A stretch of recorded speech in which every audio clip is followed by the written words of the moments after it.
Assalamualaikum warahmatullahi wabarakatuh. Sebelumnya izin memperkenalkan diri, nama saya Ridho Ahmad Fauzi dengan NPM 21150610001. Jadi pada kesempatan kali ini saya akan mempresentasikan materi UTS pengolahan citra. Nah, pertama ini ada daftar isi. Jadi ini adalah materi-materi atau submateri yang akan saya bahas. Pertama ada pengolahan citra dengan Python.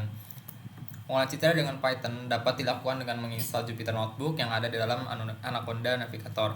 Selanjutnya ada scalar, array, matrix, dan juga tensor.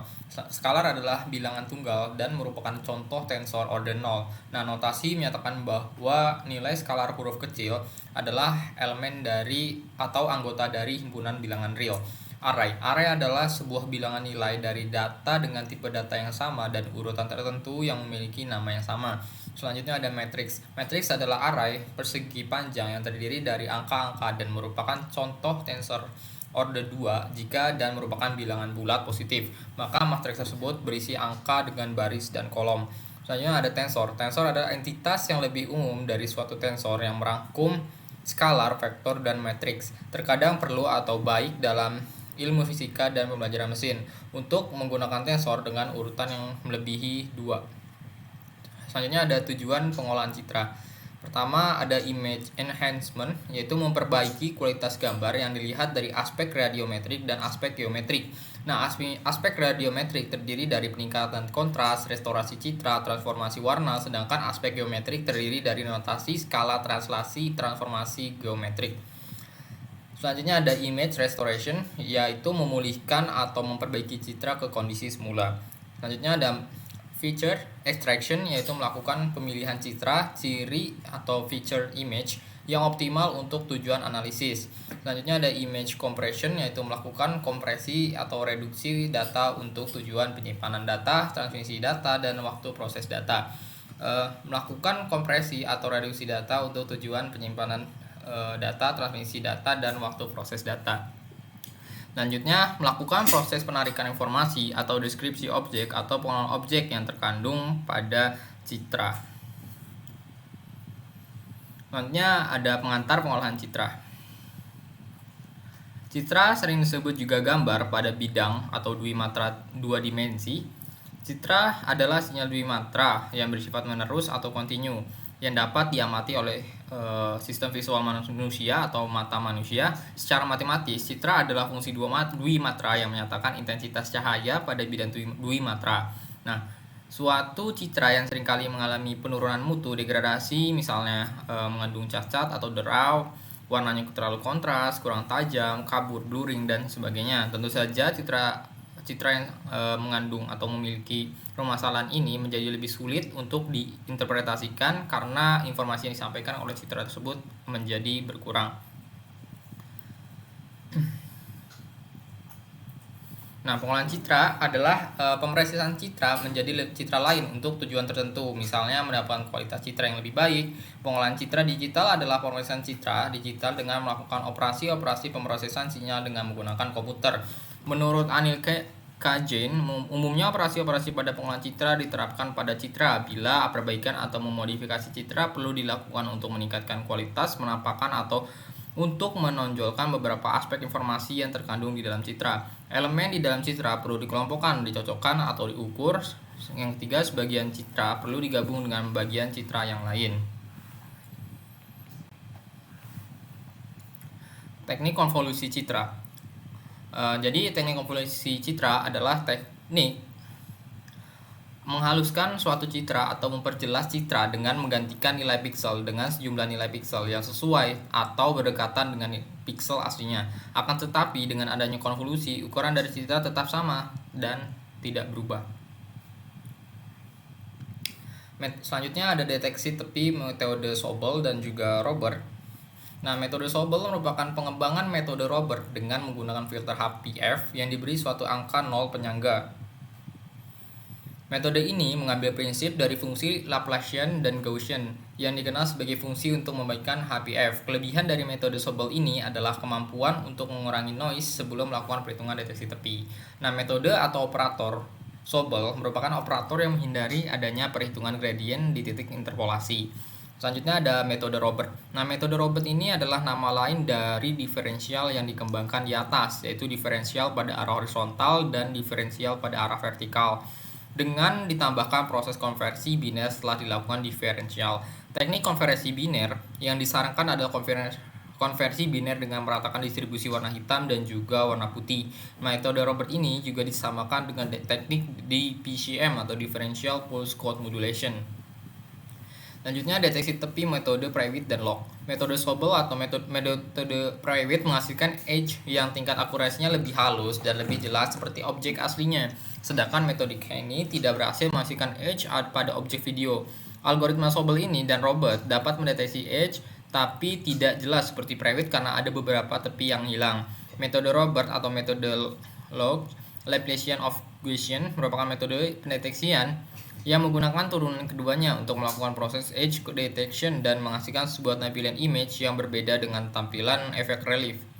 Selanjutnya ada operasi-operasi dasar dalam pengolahan citra dalam level lokal. Pertama ada pixel ketetanggaan. Nah, operasi ketetanggaan pixel adalah operasi pengolahan citra untuk mendapatkan nilai suatu pixel yang melibatkan nilai pixel-pixel tetangganya. Sebagai contoh, suatu citra berderau dapat dihaluskan melalui perataan atas pixel-pixel tetangga.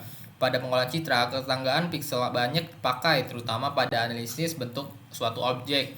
Ketetanggaan pixel yang umum dipakai adalah 4 ketetanggaan dan 8 ketetanggaan. Pada 4 ketetanggaan T1 dan T2 dan T3 dan 4, ini seperti yang digambarkan ini merupakan tetangga terdapat pixel P pada 8 tetanggaan. Tetangga pixel P yaitu pixel-pixel yang berada di sekitar P, totalnya sebanyak 8 buah seperti yang digambarkan pada gambar ini. Ada 3 jenis filter yang menggunakan operasi ketetanggaan pixel yang akan dibahas. Ketiga filter tersebut adalah filter batas, filter perataan, dan filter median. Sebagai filter atau lapis, operasi ketetanggaan pixel berfungsi untuk menyaring atau paling tidak mengurangi gangguan atau penyimpangan pada citra. Selanjutnya ada operasi dasar pengolahan citra dalam level lokalnya itu ada filter rata. Nah, filter perata akan menggabungkan citra makin besar ukuran filter maka cenderung makin kabur. Dengan menggunakan filter berukuran besar maka dapat terlihat jelas pengaruh padding dengan nilai nol di sekeliling citra, di sekeliling tepi atau batas citra. Konvolusi. Nah, teknik konvolusi adalah salah satu teknik yang dapat digunakan dalam perbaikan citra, kualitas citra untuk melembutan citra. Konvolusi merupakan penjumlahan dari perkalian setiap kernel dengan setiap titik pada fungsi masukan. Konvolusi berguna untuk melakukan operasi pentapisan atau filtering pada citra. Selanjutnya ada high pass filter. High pass filter dapat digunakan untuk membuat gambar tampak lebih tajam. Filter ini lebih menekankan detail halus pada gambar, kebalikan dari filter low pass. Penyaringan lolos tinggi bekerja dengan cara yang sama seperti penyaringan lolos rendah atau penyaring low pass filter. Itu hanya menggunakan kernel konvolusi yang berbeda. Pemfilteran low pass atau alias smoothing digunakan untuk menghilangkan noise frekuensi spasial tinggi dari gambar digital.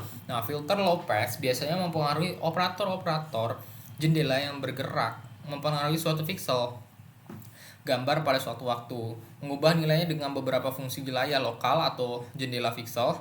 Beberapa operator bergerak di atas gambar untuk mempengaruhi semua pixel dalam gambar. Selanjutnya ada cara kerja, konvolusi, dan korelasi serta cara mengatasi border issue. Pertama, konvolusi dua buah fungsi fx dan gx didefinisikan sebagai berikut. Nah, seperti ada yang digambar ini, di mana tanda bintang menyatakan operator konvolusi dan peubah A adalah peubah bantu atau dummy variabel.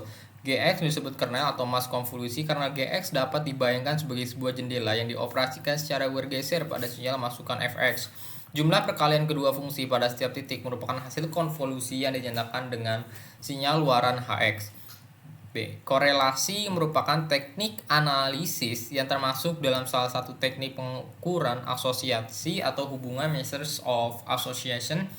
Nah, pengukuran asosiasi ini merupakan istilah umum yang mengacu pada sekelompok teknik dalam statistik bivariat yang digunakan untuk mengukur kekuatan hubungan antara dua variabel.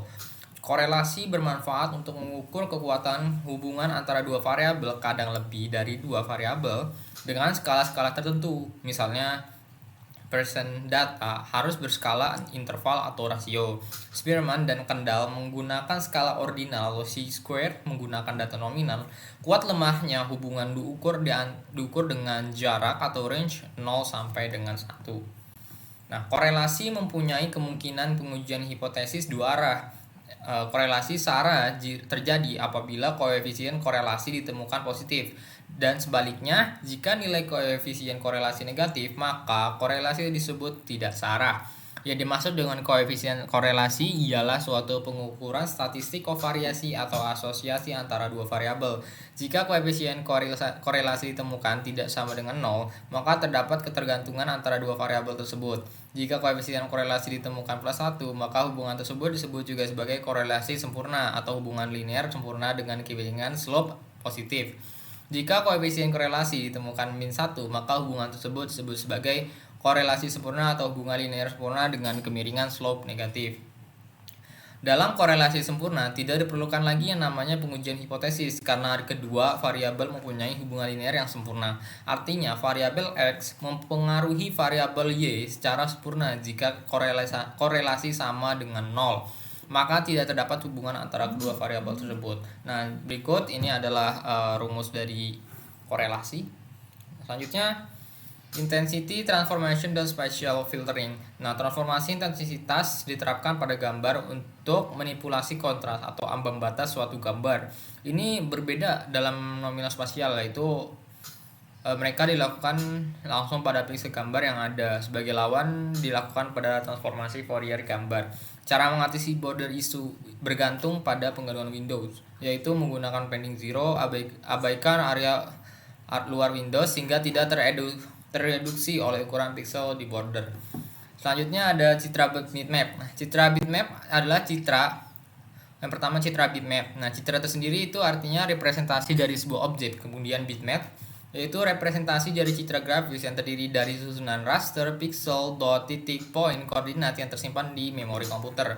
Dan nilai titik diawali oleh 1 bit data untuk gambar hitam putih atau lebih bagi gambar yang berwarna. Nah, kerapatan titik-titik ini tersebut dinamakan resolusi. Semakin banyak jumlah titik yang membentuk suatu grafis bitmap, maka semakin tinggi juga kerapatannya. Hal ini yang menyebabkan halus atau tidaknya suatu citra grafis. Akan tetapi kapasitas filenya akan semakin besar apabila kerapatannya juga besar.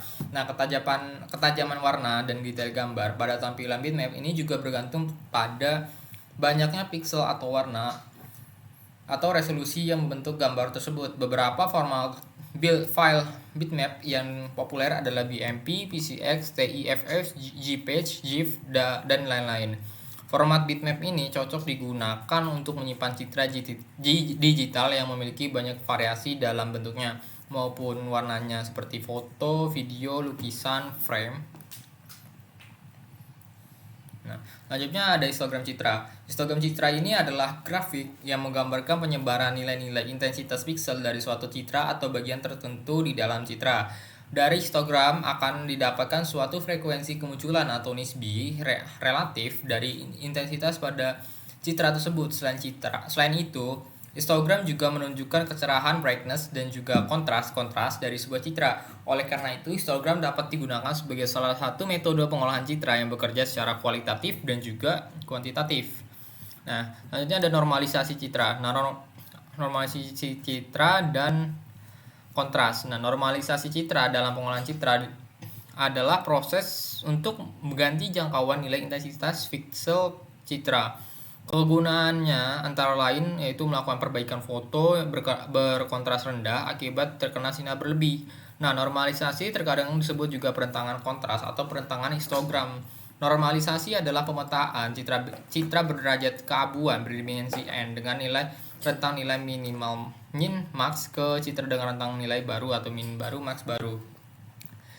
Selanjutnya ada kontras. Ini merupakan perbedaan luminance atau warna yang membuat suatu objek dapat dibedakan dalam persepsi visual dunia nyata. Kontras ditentukan oleh perbedaan warna dan kecerahan objek dan objek lain dalam bidang pandang yang sama. Kontras menyatakan sebaran terang, lightness, dan gelap, darkness di dalam sebuah citra. Selanjutnya ada image filtering. Pemfilteran citra atau image filtering adalah salah satu operasi pengolahan citra yang digunakan untuk menekankan frekuensi tinggi pada citra seperti memperhalus citra atau smoothing, atau menekankan frekuensi rendah seperti memperjelas atau mendeteksi tepi pada citra. Tujuan utama adanya proses pemfilteran adalah membuat citra menjadi tampak lebih baik atau tampak lebih jelas untuk analisis. Oleh karenanya, pemfilteran citra disebut juga penyaringan citra. Agar pemfilteran citra menghasilkan citra yang diharapkan, beragam penelitian filtering citra bermunculan. Nah, salah satunya adalah metode GUID image filter yang dikembangkan oleh Kai Ming Hee sekitar tahun 2010, sehingga metode ini terbilang relatif baru. Walaupun begitu, performa yang dimiliki metode ini patut diperhitungkan untuk dijadikan metode penelitian. Wide image filter terkenal handal untuk mengatasi image enhancement, peningkatan citra, image feathering, menggambarkan tepi fitur, image flash atau no flash, denoising, image smoothing, hingga haze removal atau penghilangan kabut pada citra.